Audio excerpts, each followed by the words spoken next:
America में 2077 में TV और रेडियो न्यूज़कास्ट ने घोषणा की थी कि राष्ट्रपति लापता है और परमाणु हथियारों को जल्द ही छोड़ा जा सकता है। हालांकि एक पार्टी में मेजबान सभी उपकरणों को बंद कर देता है और लोगों को मजे करने के लिए कहता है। बगीचे में कूपर अपने चरवाहे अधिनियम के साथ बच्चों का मनोरंजन करता है। शो खत्म होने के बाद कूपर हॉरर में देखता है क्योंकि एक बम शहर में एक बड़े विस्फोट के साथ गिरता है जिससे दुनिया का अंत हो जाता है। शॉकवेव जल्द ही घर से टकराता है और खिड़कियां तोड़ देता है, इसलिए हर कोई घबरा जाता है और दौड़ना शुरू कर देता है। मेजबान अपने बंकर में छिप जाते हैं और उन लोगों को मुक्का मारते हैं जो उनके साथ घुसने की कोशिश करते हैं, जबकि अन्य अपनी कारों में चले जाते हैं। कूपर अपनी बेटी के साथ अपने घोड़े पर भाग जाता है, जबकि दूरी में अधिक विस्फोट देखे जा सकते हैं।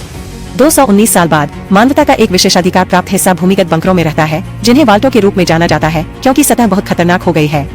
लूसी वॉल्ट 35 में रहती है और उसके पास महान कौशल है जिनका उपयोग वह पाइप फिटिंग, विज्ञान ज्ञान, शिक्षण, जिम्नास्टिक और तलवारबाजी जैसे समुदाय की मदद करने के लिए करती है। एक दिन वह परिषद से वॉल्ट 32 के साथ त्रैवार्षिक व्यापार में भाग लेने की अनुमति मांगती है, एक ऐसी घटना जो उसे पति प्राप्त करने की अनुमति दे, और परिषद उसके अनुरोध को मंजूरी देती है। लूसी का परिवार उसे इस अवसर के लिए सुंदर होने में मदद करता है और यहाँ तक कि जश्न मनाने के लिए एक छोटी सी पार्टी भी तैयार करता है। फिर वे उसे वॉल्ट 32 के प्रवेश द्वार पर ले जाते हैं, जहाँ वह अपने भावी पति मोंटी से मिलती है, जो शर्मीला और अजीब है। मोंटी वॉल्ट 33 में शामिल हो जाता है और शादी को आधिकारिक बनाने के लिए एक समारोह के बाद परिवार पार्टी का आनंद लेते हैं। जबकि हर कोई विचलित होता है, मोंटी और लूसी अपने कमरे में जाते हैं और जल्दी से व्यापार में उतर जाते हैं। इस बीच लूसी का भाई नॉर्मन वॉल्ट 32 का दौरा करता है और गेहूं के मृत क्षेत्र को देखकर चौंक जाता है। वह निकटतम घर में प्रवेश करता है और नोटिस करता है कि यह एक गड़बड़ है, जैसे कि किसी ने इसे तोड़ दिया हो। जब वह पीछे के एक कमरे में जाता है तो उसे पता चलता है कि तिजोरी के नेता, जिसे ओवरसियर के रूप में भी जाना जाता है, की हत्या कर दी गई है। अचानक लूसी कुछ शोर सुनती है और दूरी में चिल्लाती है। जल्द ही वह शॉट्स भी सुनती है, इसलिए वह मोंटी को स्कैन करने के लिए अपने कंप्यूटर ब्रेस को पकड़ लेती है, जिसे पिप बॉय के रूप में जाना जाता है। यह पता चला है कि वह सतह से है, जिसका अर्थ है कि वह और उसका परिवार वास्तव में वाल्टों में घुसपैठ करने वाले हमलावर हैं। 32 पर छापा मारने के बाद उन्होंने 33 तक पहुंच प्राप्त करने के लिए स्थानीय होने का नाटक किया। मनी लूसी पर हमला करता है और एक लड़ाई शुरू हो जाती है, जिसके परिणाम स्वरूप मनी चाकू पकड़ने से पहले लूसी को ओवन के खिलाफ फेंक देता है।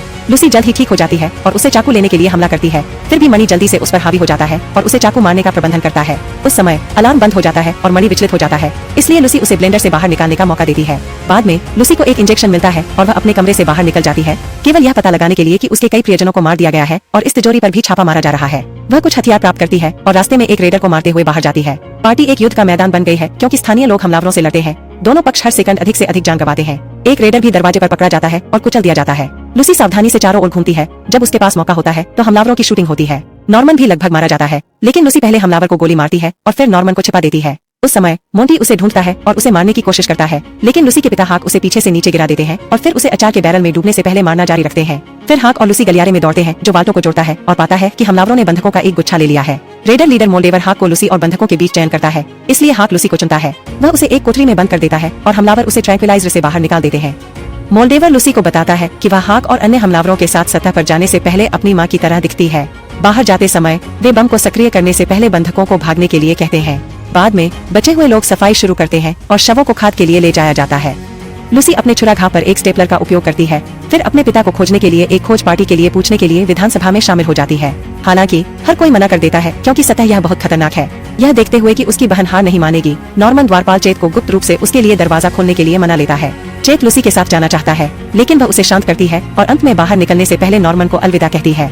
यह पहली बार है जब वह बाहर देखती है, इसलिए वह तेज धूप, एक शहर हुआ करती थी के खंडहर, हर जगह शव और समुद्र की विशालता से अभिभूत है। सतह पर कहीं और मैक्स ब्रदरहुड ऑफ स्टील के साथ प्रशिक्षण ले रहा है, एक संगठन जिसका लक्ष्य उन्नत तकनीक को संरक्षित करना और इसके उपयोग को विनियमित करना है, क्योंकि उन्हें विश्वास नहीं है कि मानवता पर भरोसा किया जा सकता है। वे एक और सर्वनाश को रोकने के लिए प्रौद्योगिकी प्राप्त करते हैं। मैक्स अक्सर अन्य कैडेटों से परेशान होता है, जो उसे मस्ती के लिए पीटना पसंद करते हैं। कक्षा में शिक्षक भी उसे मारता है जब वह किसी प्रश्न का उत्तर देने में विफल रहता है। एक दोपहर विमान का एक गुच्छा प्रशिक्षण मैदान पर उतरता है और छात्रों को T-60 पावर कवच पहने शूरवीरों को देखने को मिलता है, जिससे उन्हें उम्मीद है कि वे एक दिन ऐसे हो सकते हैं। रात बसने के कुछ क्षण बाद मैक्स और उसका सबसे अच्छा दोस्त डेन कवच को करीब से देखने के लिए चारों ओर चुपके से घूमते हैं और मैक्स उस दिन को याद करता है जब वह एक बच्चे के रूप में एक शूरवीर से मिला था, जिसने उसे भाईचारे में शामिल होने के लिए प्रेरित किया। कुछ समय बाद मैक्स को पता चलता है कि कैडेटों के एक समूह को स्क्वायर बनने और जंगली में शूरवीरों में शामिल होने के लिए चुना गया है। इसमें डेन भी शामिल है, इसलिए मैक्स दुखी है कि वह अपने एकमात्र दोस्त को खो देगा। अगली सुबह डेन चिल्लाता है जब वे अपने जूते डालते हैं, क्योंकि किसी ने उनमें रेजर ब्लेड गिरा दिए हैं, जिससे उनके जाने की संभावना कम हो जाती है। नेताओं को लगता है कि मैक्स ने ऐसा किया, इसलिए वे तुरंत उसे पूछताछ के लिए ले जाते हैं। मैक्स कसम खाता है कि उसने ऐसा नहीं किया और वह भाईचारे के प्रति वफादार है, मदद करने के लिए कुछ भी करने को तैयार है, भले ही वह घातक हो। उनके आश्चर्य के लिए ये शब्द उन्हें एक स्क्वायर के रूप में डेन की स्थिति प्राप्त करते हैं। बाद में मैक्स अपनी दीक्षा के लिए एक समारोह में भाग लेता है। एक शूरवीर धातु के हाथ को गर्म करता है और मैक्स की पीठ को छूता है, जिससे भाईचारे की छाप एक निशान के रूप में रह जाती है। फिर वह एक मिशन डीब्रीफ में शामिल हो जाता है। उन्हें एक वांछित व्यक्ति को ढूंढना होगा जो एन्क्लेव से बच गया, एक अर्धसैनिक संगठन जिसे अमेरिकी सरकार की प्रत्यक्ष निरंतरता के रूप में देखा जाता है। समूह को आदमी और उसके कुत्ते के साथी की एक तस्वीर दी जाती है, जबकि उन्हें पता चलता है कि उसने एक बहुत ही खतरनाक वस्तु चुरा ली है जिसे पुनः प्राप्त किया जाना चाहिए। रात और एक विमान में छोड़ देता है, शुरू करने के लिए उत्साहित। कहीं और बाउंटी हंटर्स का एक समूह एक किले के पास पहुंचता है और बाहर गार्ड को मार देता है। वे इसे कब्रिस्तान में बनाते हैं क्योंकि वे एक कुख्यात बाउंटी शिकारी की तलाश कर रहे हैं जिसे कई वर्षों से बंदी बना लिया गया है। जाहिर है इस शिकारी को जिंदा दफन रखा जाता है और साल में एक बार किले का नेता उसे खोता है, कुछ टुकड़ों को काटता है और उसे फिर से दफनाता है। जैसे ही वे चारों ओर देखते हैं, उन्हें एक कब्र मिलती है जिसमें 4 बैग की एक जोड़ी जुड़ी होती है और गंदगी से ट्यूब निकलती है। बाउंटी शिकारी महसूस करते हैं कि यह आदमी एक पिशाच है जो उत्परिवर्तित मनुष्यों को दिया गया नाम है। फिर समूह ताबूत को खोता है और चिकन को उसके सामने एक परीक्षण के रूप में रखता है ताकि यह जांचा जा सके कि घोल पागल है या नहीं। जब वे ताबूत खोलते हैं तो घोल उभरता है और यह कूपर होने का पता चलता है। वह चंचल रूप से चिकन उठाता है और समूह का प्रस्ताव है कि वे एक बड़े इनाम को सुरक्षित करने के लिए मिलकर काम करते हैं, जो वही आदमी है जिसके बाद ब्रदरहुड है। वे जानते हैं कि आदमी मोल्डेवर की तलाश के लिए कैलिफोर्निया जा रहा है। कूपर को इंगित करते हुए वहाँ से हुआ करता था। हालांकि कूपर अपने अतीत के उल्लेख के लिए अपराध करता है और तुरंत हमला करता है। शिकारियों में से 2 को मार डालता है और तीसरे को घायल कर देता है, जिसे वह जाने से पहले अपनी पुरानी कब्र में फेंक देता है। एक फ्लैशबैक तब दिखाता है कि एन्क्लेव में डॉक्टर विल्सिक कुत्ते के प्रजनन कार्यक्रम में मदद करता है। वह 10 साल से कम वजन वाले नवजात पिल्लों को भस्म करने के एन्क्लेव के अभ्यास को स्वीकार नहीं करता है, इसलिए वह कम वजन वाले पिल्ला के जीवन को बचाने के लिए एक रिकॉर्ड को गलत साबित करता है। इस कुत्ते को पदनाम CX-404 दिया गया है और वर्षों से विल्सिक उसे एक अच्छा वफादार पालतू जानवर बनने के लिए प्रशिक्षित करता है, जो गुप्त रूप से प्रयोग करते समय उसे कंपनी रखता है। वह एक छोटा स्पंदित नीला मनका बनाता है जिसे वह अपनी गर्दन में इंजेक्ट करता है। एक दिन एक सहकर्मी उसे रंगे हाथों पकड़ लेता है और उसे रिपोर्ट करने की धमकी देता है, इसलिए विल्सिक उसे रोकने के लिए उसके खिलाफ संघर्ष करता है। CX-404 बाहर कूदता है और उस आदमी पर हमला करता है, जिससे वह अपने मालिक की रक्षा के लिए मर जाता है। बाद में विल्सिक और CX-404 एक बुर्ज से गोलियों से बचते हुए सुविधा से बच निकलते हैं और अब वे वांछित अपराधी हैं जो ब्रदरहुड के बाद हैं। लूसी के पास वापस वह खंडहरों से भटकती है और एक परिवार के अवशेषों की खोज करने के लिए चौंक जाती है, जिसने अपने लिए चीजों को समाप्त करने के लिए जहर का इस्तेमाल किया था। ऐसा लगता है कि उन्होंने सोचा था कि सर्वनाश में रहने से बेहतर था। उस रात वह एक कैंप फायर से सोती है, केवल अचानक CX-404 के गुर्राने से जाग जाती है, जबकि कुत्ता पास में छिपे एक उत्परिवर्तित रोज पर हमला करता है। लूसी चारों ओर मुड़ती है और विल्सिक को घूरते हुए पाती है। फिर वह बताते हैं कि सामान्य तिलचट्टे से विकसित होने पर रेड रोज बड़े और अधिक शिकारी कैसे हो गए। विल्जिक लूसी से घर जाने का आग्रह करता है क्योंकि बंजर भूमि बहुत खतरनाक है, लेकिन लूसी अपने पिता के बिना जाने से इनकार कर देती है। निराश, विल्जिक का कहना है कि उसके लक्ष्य तब बदल जाएंगे जब परिस्थितियां उसे एक अलग जानवर में बदल देंगी और CX-404 के साथ निकल जाएंगी। सुबह में विल्जिक और CX-404 कुछ छोड़े गए रासायनिक अपशिष्ट बैरल द्वारा आराम करने के लिए रुकते हैं। CX-404 एक गुफा में प्रवेश करता है और अपने मुंह में एक मानव हाथ ले जाता है, जिससे विल्सिक को एहसास होता है कि एक खतरनाक राक्षस पास में है। इस बीच मैक्स नाइट टाइटस के साथ बंधने की कोशिश करता है, लेकिन उसे नजरअंदाज कर दिया जाता है। आखिरकार टाइटस सूख जाता है और पायलट को उनके निर्दिष्ट क्षेत्र की परवाह किए बिना उन्हें पहले छोड़ने के लिए कहता है। टाइटस मैक्स को पकड़ लेता है और वे विमान से बाहर कूद जाते हैं और फिर जंगल में भटकना शुरू कर देते हैं। क्षण भर बाद वे गुफा के साथ क्षेत्र में पहुंचते हैं और सबूत पाते हैं कि विल्जिक वहां था। वे गुफा में प्रवेश करने का फैसला करते हैं और जब वे चारों ओर देखते हैं तो उन पर एक उत्परिवर्तित भालू द्वारा हमला किया जाता है, जिसे युगी के नाम से जाना जाता है। टाइटस का हथियार तुरंत नष्ट हो जाता है, इसलिए वह कुछ घूंसे फेंकने की कोशिश करता है, लेकिन वे कुछ नहीं करते हैं, इसलिए वह डर के मारे भाग जाता है। याओगुई उसके पीछे जाता है और कवच को हिलाने से पहले जल्दी से उसे नीचे गिरा देता है। टाइटस मदद के लिए भीख मांगता है, इसलिए मैक्स बाहर आता है और याओगुई को सिर में गोली मार देता है। फिर मैक्स हेलमेट हटाता है और दवा खोजने के लिए अपने बैग में जाता है। टाइटस मैक्स को जो हुआ उसके लिए दोषी ठहराता है, उसका अपमान करते हुए उन चीजों का विवरण देता है जो वे अपनी नौकरी में विफल होने वाले स्क्वायर के साथ करते हैं। नाइट की कायरता से घृणा करते हुए मैक्स ने टिटिम को दवा नहीं देने का फैसला किया, यह कहते हुए कि वह नाइट बनने के लायक नहीं है। टाइटस के मरने के बाद मैक्स कवच लेता है और उसकी ताकत का परीक्षण करता है। इस प्रक्रिया में कुछ खंडहर गिराता है। पास में वह एक चिकन कलेक्टर को एक सेल्समैन की पिटाई करते हुए देखता है, इसलिए वह उसे अपने बालों से वापस खींचता है और सेल्समैन को जाने देता है। हालांकि चिकन कलेक्टर ने खुलासा किया कि वह अपनी मुर्गियों से छेड़छाड़ करने के लिए सेल्समैन की पिटाई कर रहा था। जब मैक्स शर्म से अपने हाथ उठाता है तो उसे पता चलता है कि उसके सूट में बाहों में जेट है। बहुत चलने के बाद लूसी इसे फ्री बाजार में बनाती है, लेकिन जब वह अपने पिता के बारे में पूछती है तो कोई भी उसके सवालों का जवाब नहीं देता है। अचानक वह एक दुकान में कुछ तिजोरी तकनीक देखती है और क्लर्क से पूछने के लिए अंदर जाती है कि उसे यह कहाँ मिला, लेकिन क्लर्क डर जाता है जब लूसी मोल्डेवर का उल्लेख करती है और उसे बाहर निकाल देती है। अपने रास्ते पर लूसी विल्सिक से टकराती है, जो बता सकती है कि वह वॉल्ट 33 से है और उसे फिर से घर जाने के लिए कहने से पहले वह सब कुछ बताना शुरू कर देता है। इससे पहले कि लूसी पूछ सके कि वह यह सब कैसे जानता है, कूपर दिखाता है फिली के घोड़ों पर प्रतिबंध की परवाह नहीं करता है। क्लर्क भी बाहर आता है और बताता है कि उसे विल्सिक को फिली से बाहर ले जाने के लिए भुगतान किया गया है, इसलिए कूपर उसे गोली मार देता है और उसे एक पैर खो देता है। हर कोई छिपने के लिए दौड़ता है और क्लर्क ने घोषणा की कि वह कूपर को मारने वाले को 1000 बोतल कैप का भुगतान करेगी। स्थानीय लोगों द्वारा आग खोलते ही एक गोलीबारी शुरू हो जाती है, जो इनाम के लिए कूपर को मारने के लिए दृढ़ संकल्पित है। हालांकि चूंकि वह एक भूत है, कूपर ज्यादा प्रभावित नहीं होता है और बिना किसी परेशानी के अपने दुश्मनों को मारता है। लूसी दुकान में वापस घुसने के लिए व्याकुलता का उपयोग करती है और क्लर्क के लॉक पर मोल्डेवर का नाम पाती है। वह दीवार पर एक बंदूक भी ढूंढती है और उसे अपने लिए ले जाती है। बाहर कूपर क्लर्क को नीचे लाता है, लेकिन जब वह विल्जिक को पकड़ने की कोशिश करता है तो वह CX-404 द्वारा कूद जाता है, इसलिए कूपर उसे छुरा घोंप देता है। फिर लूसी बाहर आती है और कूपर को एक ट्रैंक्विलाइजर से गोली मार देती है, जो उसके लिए कुछ भी नहीं करता है। कूपर वापस शूट करने की कोशिश करता है, लेकिन उस पर मैक्स दिखाता है और उसे रास्ते से हटा देता है। वह लूसी को बताता है कि विल्सिक महत्वपूर्ण है। जब वह लड़ता है तो उसे उसकी रक्षा करने के लिए कहता है। लूसी और क्लर्क विल्सिक को दुकान में खींचने के लिए दौड़ते हैं, जबकि मैक्स कूपर के पीछे जाता है, जिससे शहर में कुछ नुकसान होता है क्योंकि वह यह पता लगाता है कि कवच के हथियारों का उपयोग कैसे किया जाए। दुकान में क्लर्क विल्सिक के पैर को थोड़ा और काटने के लिए एक मशीन का उपयोग करता है और उसे एक धातु कृत्रिम अंग देता है। फिर वह लूसी से कहती है कि विल्सिक को मोल्डेवर ले जाया जाना चाहिए, इसलिए लूसी उसे एस्कॉर्ट करने के लिए सहमत हो जाती है। उम्मीद है कि यह उसे उसके पिता के पास ले जाएगा। जबकि दोनों भाग जाते हैं, कूपर और मैक्स सड़कों पर लड़ना जारी रखते हैं। दुर्भाग्य से मैक्स को अभी भी कवच को नियंत्रित करने में परेशानी हो रही है और कूपर पीठ पर एक केबल काटता है जो मैक्स को फ्लोट बनाता है। कूपर फिर उसे रस्सी से मारता है और उसे उड़ने के लिए भेजता है, इसलिए मैक्स आकाश में तब तक भटकता रहता है जब तक कि वह वहां से कुछ मील दूर दुर्घटनाग्रस्त नहीं हो जाता। बाद में कूपर CX-404 को ठीक करता है और उसका पीछा करना शुरू कर देता है क्योंकि वह अपने गुरु की तलाश करती है। कुछ घंटों बाद विल्सिक ने लूसी को आराम करने के लिए रुकने के लिए कहा, केवल अचानक घोषणा करने के लिए कि वह जहर के साथ स्वयं को हटा रहा है। मरने से पहले वह लूसी को अपना सिर मोल्डेवर ले जाने और भविष्य बदलने के लिए कहता है। कोई अन्य विकल्प नहीं देखकर लूसी अपनी घृणा को निगल जाती है और काटने लगती है। आखिरकार कूपर और CX-404 इस क्षेत्र में पहुंचते हैं, लेकिन केवल एक चीज बची है जो विल्सिक का सिर रहित शरीर है। कुछ दवा लेने के बाद वह और कुत्ता रेत पर लूसी के नक्शे दम पर चलना शुरू करते हैं। इस बीच लूसी सिर ले जाते हुए यात्रा करना जारी रखती है। जब वह शिविर में रुकती है तो वह करीब से देखती है और जब भी वह विल्सिक की गर्दन को छूती है तो एक चिंगारी उसकी उंगलियों से टकराती रहती है। बस मामले में वह नाक के अंदर एक ट्रैकर लगाती है। कहीं और मैक्स सूट को ठीक करने की कोशिश कर रहा है जब रेडियो के माध्यम से आधार से एक संदेश आता है। मैक्स टाइटस की आवाज की नकल करता है और कहता है कि उसका स्क्वायर मर चुका है, लेकिन जब नेता कहते हैं कि वे उसे एक और भेजेंगे तो वह घबरा जाता है और रेडियो को नष्ट कर देता है। बाद में वह अपनी जरूरत के पुर्जे खरीदने के लिए बाजार में लौटता है, लेकिन चूंकि उसके पास पर्याप्त पैसा नहीं है इसलिए उसके पास कुछ दांत बेचने के अलावा कोई विकल्प नहीं है। जब वह कवच पर लौटता है तो मैक्स उसे हमलावरों से घिरा हुआ पाता है। वह उनसे लड़ने की कोशिश करता है, लेकिन उनमें से बहुत सारे हैं और जल्दी से उस पर हावी हो जाते हैं, जिससे वह जमीन पर पीटा जाता है। हार मानने से इनकार करते हुए मैक्स कुछ उपकरण पकड़ लेता है और फिर से कोशिश करता है, 2 लोगों को बाहर कर देता है। दूसरों के साथ संघर्ष में हमलावरों ने उसे कवच में धकेल दिया और वह गलती से एक दुश्मन की खोपड़ी को कुचल देता है, इसलिए शेष भाग जाता है। उस समय एक ब्रदरहुड विमान थाडियस नए स्क्वायर को गिराने के लिए उड़ान भरता है। मैक्स के पास कवच पहनने और टाइटस होने का नाटक करने के अलावा कोई विकल्प नहीं है।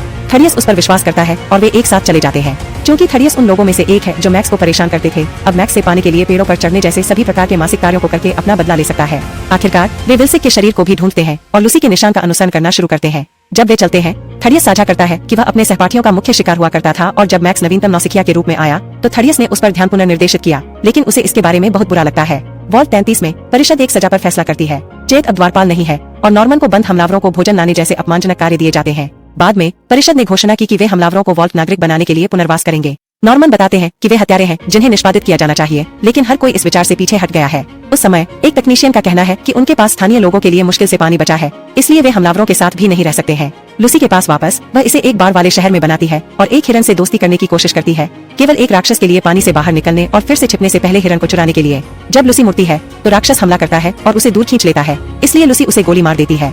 राक्षस उसे जाने देता है, लेकिन यह सिर लेता है क्योंकि यह भाग जाता है। लूसी पानी में कूदने और ट्रैकर का पालन करने के लिए तैयार हो जाती है। हालांकि कूपर दिखाता है और उसे मारता है। लूसी के समझाने के बाद क्या हुआ, कूपर उसे बांध देता है और उसे चारा के रूप में पानी में फेंक देता है। जल्द ही राक्षस दिखाई देता है और कूपर लूसी को बाहर खींच लेता है, जिससे बड़े पैमाने पर प्राणी को पानी छोड़ने के लिए मजबूर होना पड़ता है। यह जल्दी से लूसी के पैर को पकड़ लेता है और कूपर को दूर धकेल देता है, लेकिन जैसे ही लूसी उसे अपने बैग CX-404 से मारना शुरू कर देती है, CX-404 इसे काटता है और इसे डराता है। पराजित महसूस करते हुए कूपर छोड़ने का फैसला करता है और लूसी को अपने साथ खींच लेता है। क्षण भर बाद मैक्स और थाडियस दिखाई देते हैं और राक्षस उन पर हमला करने की कोशिश करता है।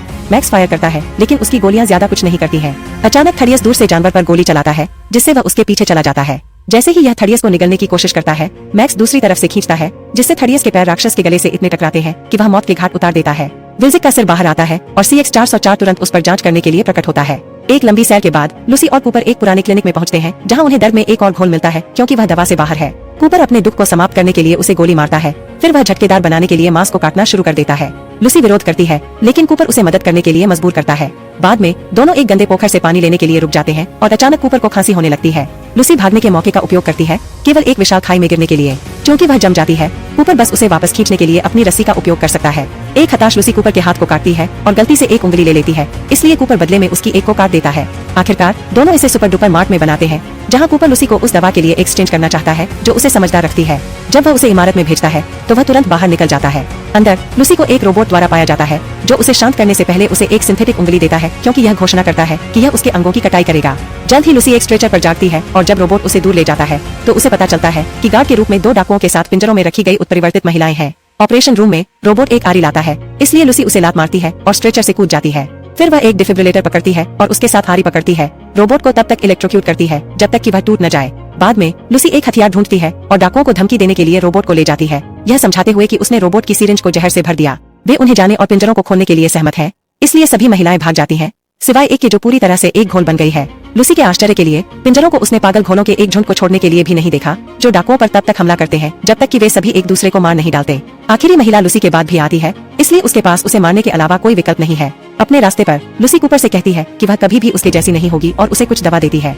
उसके जाने के बाद कूपर इमारत में प्रवेश करता है और बहुत अधिक दवा पाता है। वह अपने अभिनेता दिनों के दौरान बनाई गई एक फिल्म भी ढूंढता है, इसलिए वह इसे देखने बैठता है। वॉल्ट 33 में नॉर्मन कैदियों को भोजन देता है, जो उसे बताते हैं कि प्रभारी लोग निर्दोष नहीं है और उनका अतीत काला है। उत्सुक नॉर्मन वॉल्ट 32 के रिकॉर्ड की जांच करने की कोशिश करता है, लेकिन उसे पहुंच से वंचित कर दिया जाता है। फिर वह चेत को उठाता है और साथ में वे जांच करने के लिए वॉल्ट 32 में वापस जाते हैं। वे एक शव के पिप बॉय की जांच करते हैं और सीखते हैं कि जीवन का अंतिम संकेत 2 साल पहले पता चला था, जो बाहर के पौधों की स्थिति से मेल खाता है। इसका मतलब है कि जगह पहले से ही ऐसी थी और यह हमलावरों ने नहीं था जिन्होंने इन लोगों को मार डाला था। शवों की स्थिति को देखते हुए ऐसा लगता है कि उन्होंने एक दूसरे को मार डाला। दीवारों में से एक पर खून से लथपथ वे शब्द हैं जिन्हें हम सच्चाई जानते हैं। आगे अंदर जाने पर दोनों मृत ओवरसियर को एक कुर्सी से बंधे हुए पाते हैं और दीवार प्रबंधन को मौत कहती है। लॉग की जांच करते हुए नॉर्मन को पता चलता है कि हमलावर उसकी मां के पिप बॉय का उपयोग करके अंदर आ गए। मैक्स और थर्डियस पर वापस वे एक परित्यक्त ट्रेन स्टेशन में आराम करने के लिए रुकते हैं। मैक्स थर्डियस को आधिकारिक तौर पर अपना स्क्वायर बनाने के लिए ब्रांड करता है और अपनी पहचान प्रकट करने का फैसला करता है। थर्डियस उसे झूठ बोलने में मदद करने से इनकार कर देता है क्योंकि वह भाईचारे से डरता है, इसलिए मैक्स उसे मारने की कोशिश करता है। हालांकि थर्डियस तेजी से आगे बढ़ता है और फ्यूजन को लेकर कवच को निष्क्रिय कर देता है, जिससे मैक्स अंदर फंस जाता है। फिर थर्डियस विल्जेक के सिर और CX-404 के साथ निकल जाता है। अगली सुबह रेड क्रोच का एक गुच्छा कवच पर कूदता है, लेकिन लूसी दिखाती है और उन सभी को सेकंड में गोली मार देती है। फिर वह मैक्स की फेस प्लेट खोलती है, लेकिन उसकी मदद करने में हिचकिचाती है, यह नहीं जानती कि वह अब किस पर भरोसा कर सकती है। अचानक वह उल्टी कर देती है, इसलिए मैक्स कहता है कि उसका नाम टाइटस है और उसे उसकी मदद करने के लिए मना लेता है ताकि वह कुछ दवा साझा कर सके, अन्यथा वे दोनों मर जाएंगे। लूसी उसे बाहर निकलने से ठीक पहले कवच से मुक्त कर देती है। जब लूसी जागती है तो वह मैक्स की दवा के लिए स्वस्थ धन्यवाद है और मैक्स बताते हैं कि कई लोग सोचते हैं कि वाल्टो में राक्षस है और वास्तविक इंसान नहीं है। लूसी तब एक सौदा प्रदान करती है, वह उसे सिर पर ले जाने के लिए अपने ट्रैकर का उपयोग करेगी और बदले में वह अपने रात के हथियारों के साथ अपने पिता को बचाने में मदद करेगी। मैक्स सहमत हो जाता है और वे एक साथ छोड़ देते हैं। जैसे ही वे चलते हैं वे यात्रियों के एक जोड़े को पास करते हैं और लूसी मैक्स को शांति से चीजों से संपर्क करने के लिए मना लेती है। हर कोई अपने हाथों से आगे बढ़ना शुरू कर देता है। जब यात्री लूसी के पिप लड़के को देखते हैं तो वे हमला करने की कोशिश करते हैं, इसलिए मैक्स तुरंत उन दोनों को गोली मार देता है और इस प्रक्रिया में उसकी बाह पर घाव हो जाता है।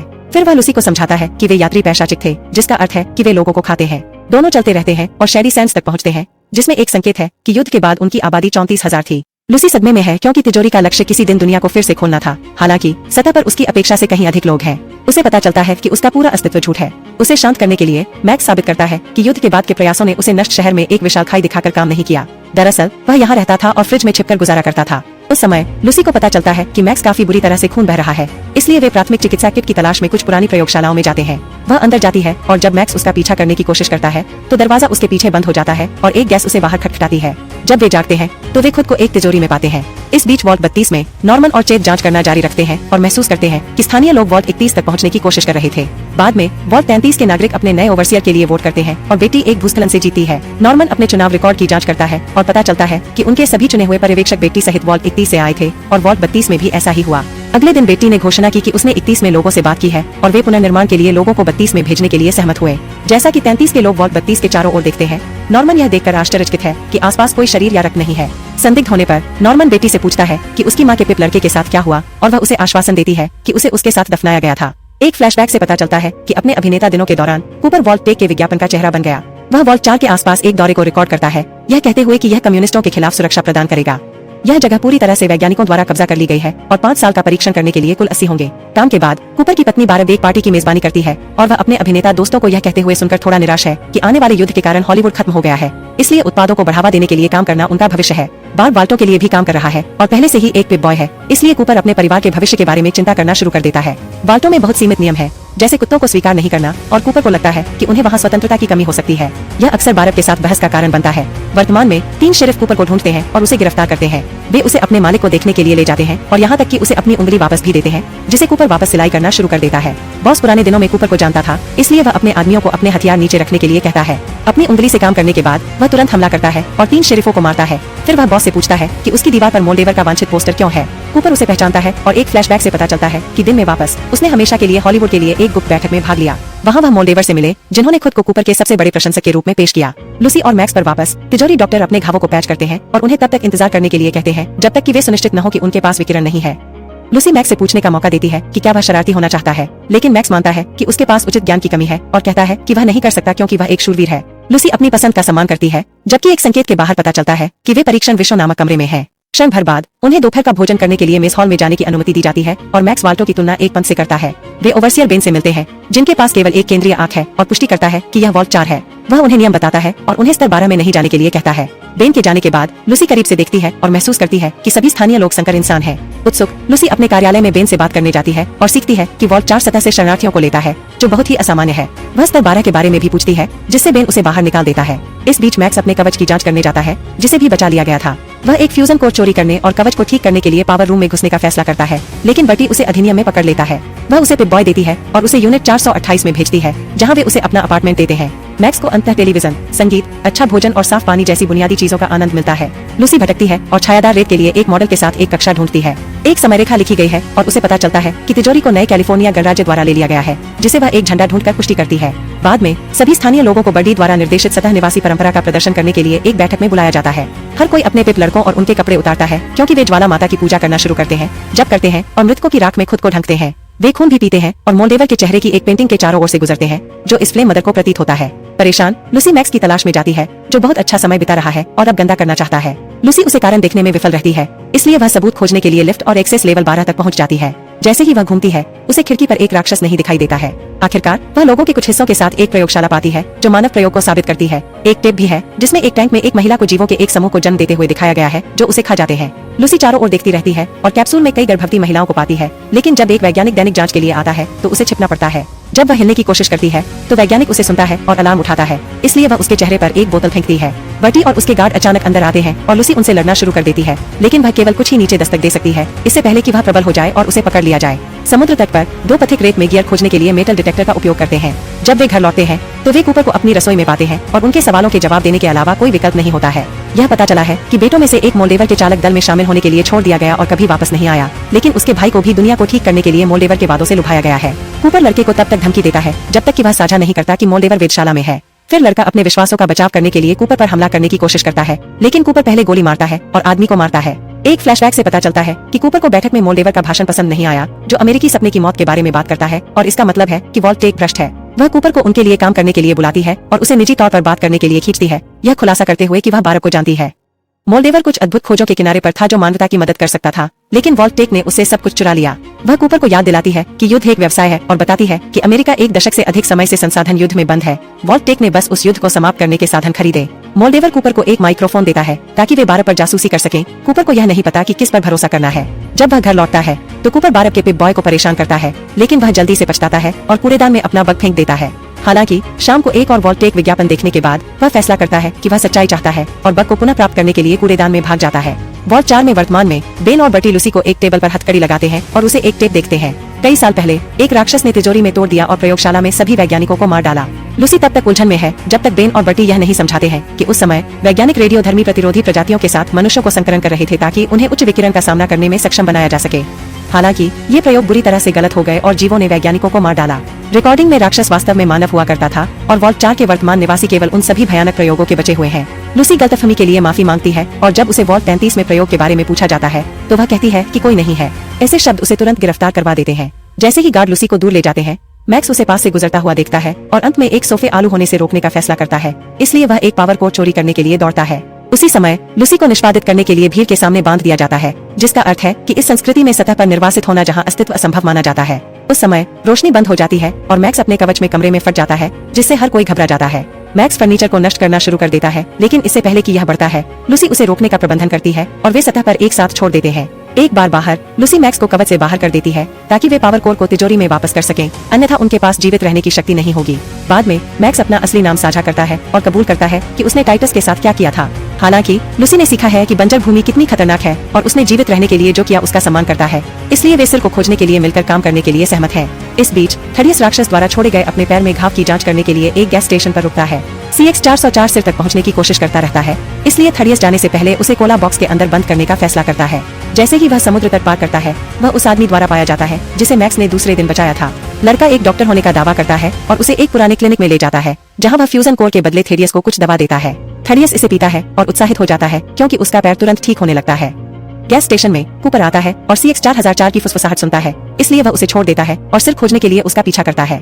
थाडियस पर वापस वह एक रेडियो टावर ढूंढता है और सवारी मांगने के लिए बेस को कॉल करता है। जब वह इंतजार करता है तो वह लूसी और मैक्स को देखता है, इसलिए वह आँख खोलता है, लेकिन वह एक बार भी अपने लक्ष्य को मारने के बिना अपनी सभी गोलियों को बर्बाद कर देता है। जैसे ही वह पीछे हटता है, वह गलती से एक जाल को सक्रिय कर देता है और एक तीर उसकी गर्दन को छेद देता है, फिर भी वह मरता नहीं है। वह तीर को हटा देता है और घाव बंद हो जाता है, जिसका अर्थ है कि डॉक्टर ने उसे जो दवा दी थी उसने उसे एक घोल में बदल दिया। उस समय ब्रदरहुड विमान दिखाई देता है और थडियस मारे जाने के बारे में चिंतित हो जाता है, इसलिए मैक्स उसे विल्जिक के सिर के बदले जाने देने के लिए सहमत हो जाता है। फिर वह जमीन से एक यादृच्छिक सिर पकड़ता है और उसे विल्जिक के रूप में पारित करने के लिए उसके चेहरे को तोड़ देता है। वह लूसी को असली देता है और उसे चुनने से पहले अपने पिता को खोजने के लिए कहता है। वॉल्ट 33 में सभी हमलावरों की अचानक मृत्यु हो गई क्योंकि किसी ने उनके भोजन में चूहे का जहर डाल दिया। अस्पताल के परिचर को इसके लिए गिरफ्तार कर लिया जाता है, लेकिन यह बेटी का काम था। वह जल्द ही रिपॉपुलेशन असाइनमेंट भेजती है और चेत को पता चलता है कि वह अपनी प्रेमिका और उसके बच्चे के साथ 32 पर जा रहा है, जबकि नॉर्मन 33 में रह रहा है। बेटी नए निवासियों को 32 में भेजने के लिए एक बड़ा समारोह बनाती है और एक आदमी मना करने की कोशिश करता है, लेकिन गार्ड की उपस्थिति उसे बदलाव स्वीकार करने के लिए मजबूर करती है। जबकि हर कोई विचलित है, नॉर्मन बेटी के कार्यालय में घुस जाता है और वॉल्ट 31 के संपर्क में आने के लिए कंप्यूटर का उपयोग करता है।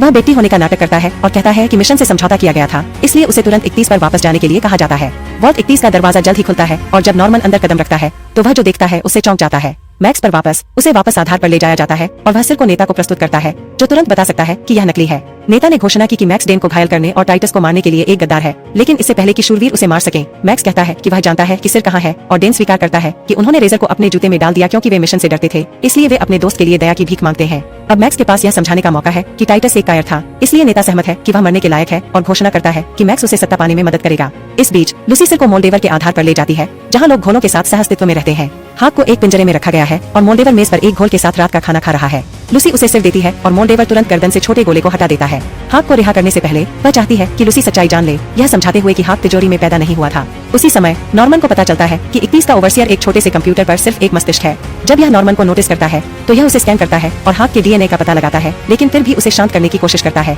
इसलिए नॉर्मन इसे चकमा देने के लिए बस दूर चला जाता है। फिर वह एक दरवाजा खोलता है और बर्ड की कलियों को देखकर चौंक जाता है, जो टेस्ट ट्यूब बेबी है जिन्हें उगाया गया है और विशेष रूप से मानवता को सही प्रबंधन के तहत रखने के लिए बनाया गया है। एक और फ्लैशबैक कूपर को काम पर बार्ग्स का दौरा करते हुए दिखाता है, लेकिन चूंकि उसकी बैठक है इसलिए उसे इंतजार करना होगा। वह उसकी जासूसी करने के मौके का उपयोग करता है और सीखता है कि निगम दुनिया के खिलाफ साजिश कर रहा है, यह तय करते हुए कि वे युद्ध में लड़ने से बचने के लिए सर्वनाश को मजबूर करके बाकी सभी को पछाड़ सकते हैं। जब वे आगे बढ़ने के तरीके पर बहस करना शुरू करते हैं तो बार्बे का प्रस्ताव है कि अमेरिका भर में 100 वाल्टों के साथ वे प्रत्येक को एक वैज्ञानिक प्रयोग के रूप में उपयोग कर सकते हैं, ताकि यह देखा जा सके कि मानवता के उद्धार के लिए सबसे अच्छा विचार किसके पास है। वर्तमान में मस्तिष्क नॉर्मन को एक ही योजना समझाता है। वॉल्ट 31 क्रायोजेनिक फ्रीजिंग में अधिकारियों से भरा है, जबकि वाल्ट 32 और 33 प्रजन पूल है। उन्हें आनुवंशिक रूप से सुपर प्रबंधकों का एक वर्ग बनाने के लिए कलियों के साथ प्रजन करने के लिए चुना जाता है, जो लोग सतह को साफ करने के बाद पृथ्वी को विरासत में लेंगे। इसका मतलब यह है कि बमों को सरकार द्वारा जानबूझकर एक सच्चा एकाधिकार बनाने के लिए गिराया गया था और फिर यह पता चला कि हाक बारब का सहायक हुआ करता था। वर्तमान में वापस मोल्डेवर ने लूसी को यह कहानी भी बताई, यह कहते हुए कि हाक ने अपनी पत्नी रोज से भी झूठ बोला था। हालांकि गुलाब कुछ सुरागों का पालन करने में चतुर था, उसे पता चला कि कुछ तिजोरी सभ्यताएं सतह पर लौट आई थीं। हाक ने अपने विचार को बेवकूफ कहा था, इसलिए गुलाब ने तिजोरी छोड़ दी जब उसे एहसास हुआ कि वह कुछ छिपा रहा था। वह लूसी और नॉर्मन को अपने साथ ले गई और जब हाक को एहसास हुआ कि उसके बच्चे गायब है तो वह बाहर गया और जमीन पर छायादार रेत जला दी। फिर हाक अपने बच्चों को तिजोरी में वापस लाया। जैसा कि लूसी कुछ बचपन की यादों को अलग तरह से देखना शुरू कर देती है, मोल्डेवर बताते हैं कि विल्जो का आविष्कार ठंडा संलयन है, जिसका अर्थ है असीम ऊर्जा। हाक चिल्लाता है क्योंकि वह लूसी को अपनी तरफ लाने की कोशिश करता है, इसलिए मोल्डेवर ने खुलासा किया कि मेज पर घोल गुलाब है। लूसी पुष्टि करती है कि यह सच है जब वह अपनी माँ का हार देखती है। तबाह लूसी हाक को मोल्डेवर को वह कोड देने के लिए मजबूर करती है, जिसकी उसे एक विशेष कंप्यूटर को सक्रिय करने की आवश्यकता होती है, जो वॉल्ट सिस्टम पर चलता है। इस बीच वॉल्ट 31 में नॉर्मन छोड़ने की कोशिश करता है, लेकिन दरवाजे बंद हो जाते हैं और उसे फंसा छोड़ देते हैं। जीवित रहने के लिए कोई अन्य विकल्प नहीं देखकर वह खुद को एक फली में सोने के लिए रखता है। मोल्डेवर में वापस वह कंप्यूटर पर विल्जिक के ठंडे संलयन का उपयोग करती है, लेकिन इससे पहले कि वह प्रक्रिया समाप्त कर सके, भाईचारा उनके विमान में आ जाता है। एक लड़ाई शुरू हो जाती है क्योंकि दोनों गुटों में गोलियां चलती हैं, जिससे पूरे क्षेत्र में मौत और विनाश होता है। मैक्स चारों ओर दौड़ता है क्योंकि वह डेन की रक्षा करने की कोशिश करता है और शूरवीर एक के बाद एक खोपड़ी को कुचलने के लिए अपने सूट का उपयोग करते हैं। हाक इस रक्तपात का उपयोग लूसी को साबित करने के लिए करता है कि युद्ध कभी नहीं बदलता है और उसके लोग मानवता को शुद्ध करना चाहते हैं। हालांकि लूसी अपनी माँ के लिए रोती है और उसे मुक्त करने से इनकार कर देती है। शूरवीरों के कवच के लिए धन्यवाद। भाईचारा जल्द ही अंदर अपना रास्ता बना लेता है क्योंकि वे अपने रास्ते में आने वाले हर किसी को गोली मारते रहते हैं। अचानक वे कमरे के पीछे एक छाया देखते हैं। यह कूपर है, जो जानता है कि कवच की छाती की प्लेट में कमजोरी है और आसानी से एक शूरवीर को मारता है। एक और शूरवीर वापस शूट करने की कोशिश करता है, लेकिन यह पावर ग्रिड को नुकसान पहुंचाता है और रोशनी बाहर जाती है। अंधेरे में कैसे आगे बढ़ना है, यह जानने के बाद कूपर शूरवीरों को एक से एक नीचे लाना शुरू कर देता है। जबकि शूरवीर कूपर से लड़ने की कोशिश में विचलित होते हैं, मैक्स सीढ़ियों को लेने और लूसी को खोजने का मौका देता है। वह जल्दी से हाक को अपने पिंजरे से मुक्त कर देता है, इसलिए लूसी उसे बताती है कि यह हाक था जिसने मैक्स के घर को नष्ट कर दिया था। जब वे बात करते हैं हाक एक नाइट कवच पर डालता है और लूसी को लेने की कोशिश करता है। मैक्स अपने बचाव में आता है, लेकिन हाक जल्दी से उसे नीचे गिरा देता है। परेशान लूसी एक बंदूक पकड़ लेती है और उसे हाक पर इंगित करती है, लेकिन वह अपने पिता को गोली मारने के लिए खुद को नहीं ला सकती है। उस समय कूपर दिखाता है और उसे वापस कदम रखने के लिए गाल पर हाक को गोली मारता है। कूपर जानना चाहता है कि उसका परिवार कहाँ है, लेकिन जवाब देने के बजाय हाक कवच में उड़ जाता है। बाद में कूपर देखता है कि अधिक ब्रदरहुड विमान आ रहे हैं, इसलिए वह लूसी को टीम बनाने और हाक की तलाश में जाने के लिए कहता है ताकि वे साजिश का अनावरण कर सकें। लूसी एक बंदूक पकड़ लेती है और गुलाब को उसके दुख से बाहर निकालती है। फिर वह कूपर के साथ निकल जाती है। क्षण भर बाद मैक्स उठता है और देखता है कि मोल्डेवर कोल्ड फ्यूजन को सक्रिय करने के लिए कंप्यूटर पर दौड़ता है, जो पास के शहर के लिए सारी शक्ति चालू कर देता है। अफसोस की बात है, वह तब मौत के लिए खून बह रहा है। उस समय डेन और अन्य सैनिक दिखाई देते हैं और सोचते हैं कि मैक्स ने मोल्डेवर को मार डाला, इसलिए उसे नायक घोषित किया गया। लेकिन मैक्स अब उत्साहित नहीं है कि वह सच्चाई जानता है। इस बीच लूसी और कूपर हॉलीवुड पहुंचते हैं, जो एक बंजर भूमि भी बन गया है, जबकि हाक न्यू वेगास के लिए अपना रास्ता बनाता है। सदस्यता लेना और सूचनाएं चालू करना सुनिश्चित करें ताकि आप इस तरह के और वीडियो देख सकें। देखने के लिए धन्यवाद।